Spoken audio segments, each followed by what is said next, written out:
Good morning! Magluluto tayo ngayon ng adobong sitaw. So, kailangan natin ay 1/4 kilo na baboy, bawang at sibuyas, suka, toyo at paminta. Importante, syempre, ay ang sitaw. So, sa parte ng baboy na gagamitin natin ay ang kasim. Ito ay pork shoulder.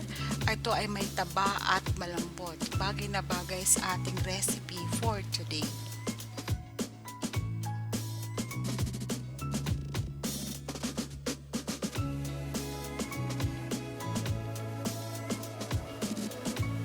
Yung gagamitin natin ay yung tinatawag na sitaw. Ito yung long beans, green beans, or minsan tinatawag ito ng mga Chinese na snake long beans.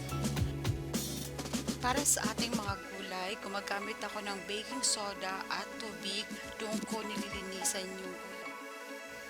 Sibuyas na puti at bawang. Mas gusto ko sa mga gulay ang sibuyas na puti. Dikdikin muna ang bawang bago ito i-chop para mas mabango.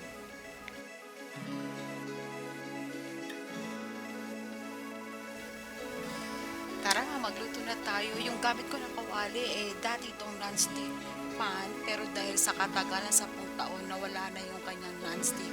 So, walang mantika, walang tubig nilalagay, baboy agad, diretso na. Halo-haloin lang.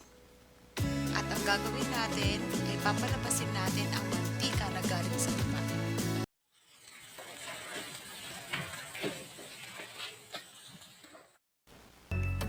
Hinalo ko na yung bawang at sibuyas dahil lumabas na yung kanyang mantika. So, lutuin muna ito tapos ihalo na doon sa karne. Ihalo-halo natin. At sunod na gagawin natin ay ang toyo. So, kung gusto nyo na mas maalat, pwede nyo dagdagan. Pero ang gamit ko dito ay 2 kutsarang toyo. At syempre, adobo. Lalagay tayo ng suka. So, 1 kutsara. Pero kung gusto mo na mas maasim, pwede mo itong dagdagan.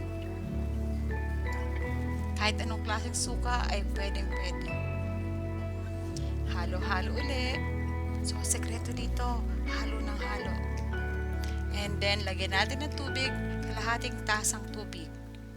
Para dito natin pakukuluin yung karne natin para mas maging tender siya.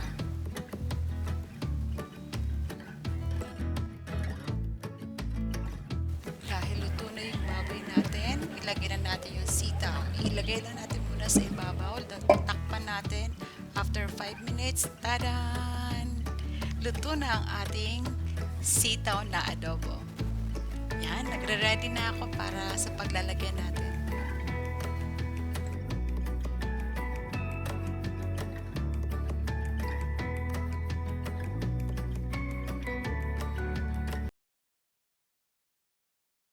Lalagyan ko ang aking adobong sitaw ng pepper na durog pagluto na bago ko siya i-serve. Konti lang sa ibabaw para lang may konting lasa ng peppery at saka yung amoy niya mabango. So, enjoy po! So, don't forget to subscribe!